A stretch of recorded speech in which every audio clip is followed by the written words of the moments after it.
본격적으로 그런 먹거리 체계가 어떻게 생태 위기를 심화시켰는지 일단 살펴보도록 하겠습니다. 먼저 본격적인 얘기에 들어가기 앞서서 현재 우리의 먹거리 체계는 산업농, 기업농, 그리고 단일 재배 중심이라는 것을 알아두시면 좋을 것 같습니다. 소고기 가공산업의 82%, 대두 가공산업의 85%, 그리고 돼지고기 63%, 닭 가공의 53%가 전 세계 4개 기업에 집중되어 있습니다. 1990년 이후에 75%의 식물 다양성이 감소가 됐고요. 가축 품종의 30%가 사라질 위기입니다. 과거에 인류가 먹었던 많은 동식물들을 이제 더 이상 먹지 않고 기업이 선택한 것들을 우리가 먹고 있다는 거죠. 식용 가능한 한 30만 개의 식물 중에서 먹는 거는 한 200개 정도밖에 되지 않고요. 특히 쌀이나 옥수수, 밀의 60%가 집중이 되어 있습니다. 그래서 앞으로 얘기할 많은 문제들이 이 집중된 먹거리 분야에서 나온다는 걸 기억해 두시면 좋을 것 같습니다. 아직도 저소득 개발 국가에서는 소농들이 자국민들을 먹여 살리고 있습니다.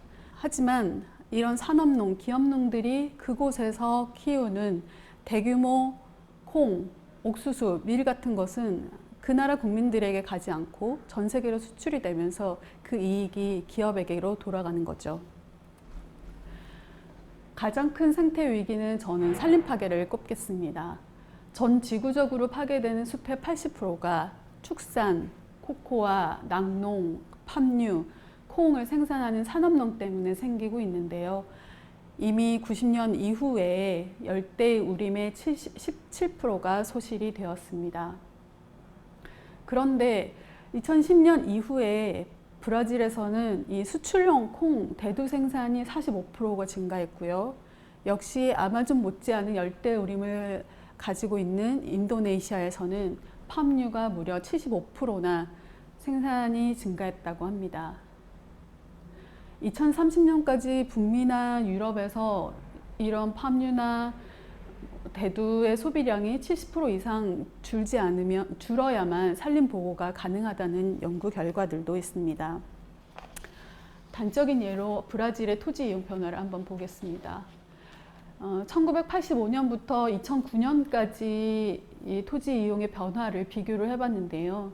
왼쪽이 숲이고 오른쪽이 농지입니다. 한눈에 봐도 숲은 줄었고 농지는 늘어난 게 보이시죠? 아마존 세계적인 열대우림은 11% 정도 감소를 했고요. 판타나우는 세계 최대의 열대 습지입니다.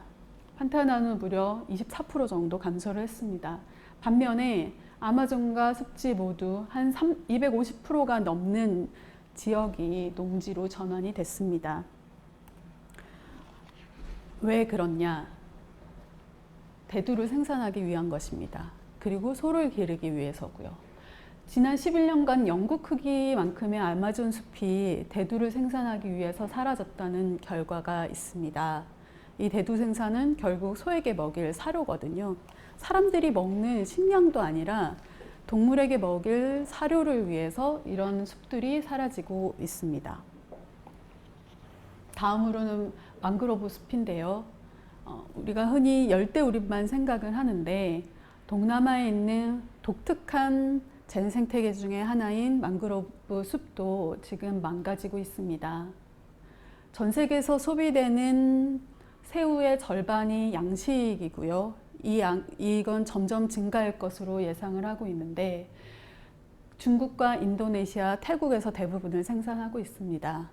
우리가 요즘 시장이나 마트에서 흔히 사는 새우의 종류 딱 보시면 아실 텐데 흰다리 새우와 타이거 새우가 있습니다.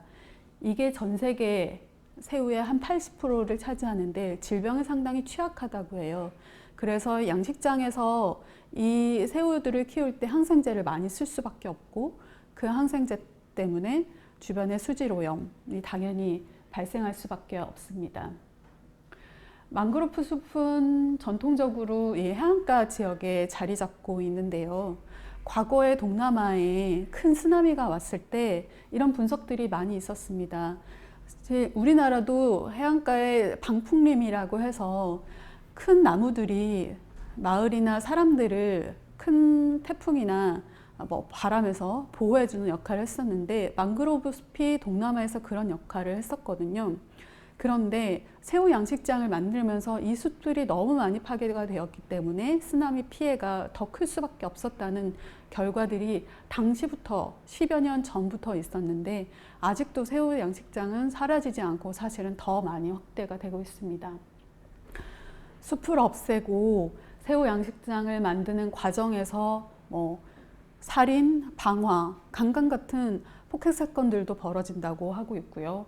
양식장의 염수가 흘러넘쳐서 인근 농경지의 지력이 하락하고 항생제 사용으로 주변 수질 오염이 되는 사건들도 있습니다. 망그로브 숲은 특히나 지금 기후위기 시대에 더 중요한 거는 다른 열대우림 못지않게 탄소 흡수력이 높다고 해요. 그래서 이 숲이 사라지면 사실은 이 숲이 원래 흡수할 수 있는 탄소를 더 이상 흡수하지 못하기 때문에 기후위기 시대에는 더욱 안타까운 일이 아닐 수 없습니다. 인도네시아 얘기를 또 드릴게요.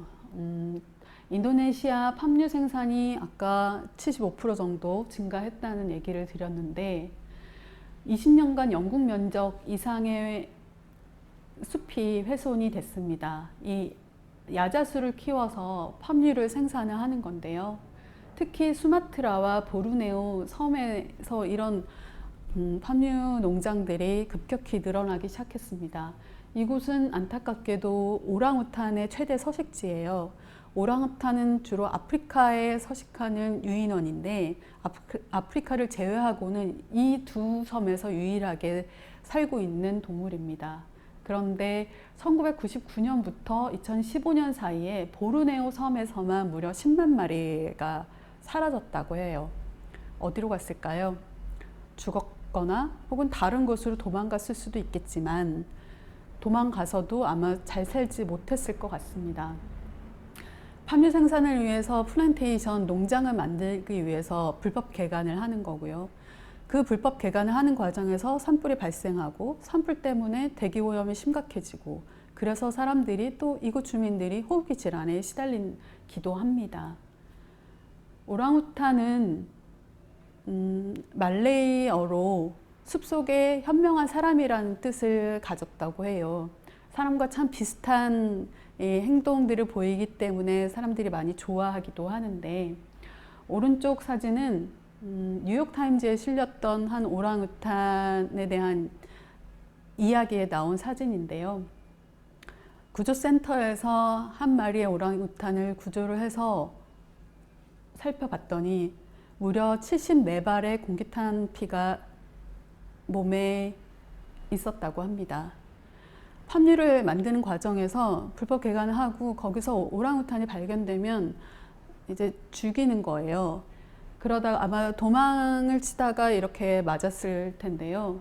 그리고 이 과정에서 한쪽 눈이 실명이 되었다고 하고요. 지금은 구조센터에서 희망이라는 이름으로 살고 있다고 합니다. 아마 야생으로는 돌아가지 못할 것 같아요. 몸이 너무 많이 다쳤기 때문에. 이렇게 팜유 생산으로 인한 산림 파괴 얘기들은 어제 오늘의 얘기가 아닙니다. 이번 10년 이상 더 됐기 때문에 인도네시아 정부에서도 작년에 앞으로 신규 농장은 허가하지 않겠다는 얘기들을 계획을 발표를 했어요. 하지만 현장에선 지켜지지 않아요. 이 희망이라는 이름을 가진 오랑우탄의 사연도 그 인도네시아 정부의 발표 이후에 발견이 된 것입니다. 현장에서는 계속 불법 개간이 이루어지고 산림 파괴가 이루어지죠. 지금 팜유는 콩기름을 누르고 전 세계에서 가장 많이 생산되고 팔리는 기름이거든요. 왜냐하면 가격이 싸기 때문입니다. 하지만 우리가 이렇게 서식지를 파괴하는 것들을 가격으로 매기지 않았기 때문에 싼 가격을 가지고 있는 거잖아요. 그런 감춰진 사실들을 사람들에게 많이 알리는 활동들이 필요할 것 같습니다. 산림 파괴되는 원인 중에 또 하나가 바이오 연료가 있습니다.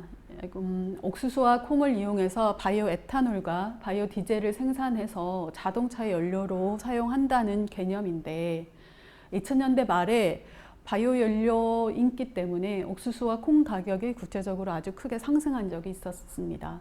물론 정부의 보조금도 어마어마하게 받았고요. 그런데 그때만 해도 초창기에는 친환경 연료로 알려져 있었어요.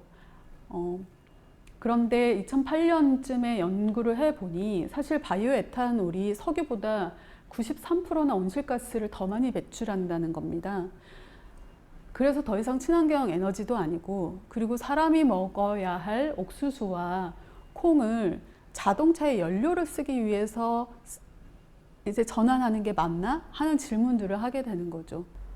그리고 이 바이오 연료 생산을 위해서 대량으로 생산을 하기 위해서 산림 파괴, 과다한 농약과 제초제 사용 등이 계속 문제가 되고 있습니다. 지금 유럽에서는 그래서 이 바이오 연료에 대한 감축 정책들을 펼치고 있고요. 한국에서는 이런 곡물을 이용한 바이오 연료가 아니라 비곡물을 이용한 바이오 연료 등을 사용하는 것을 권장을 하고 있습니다.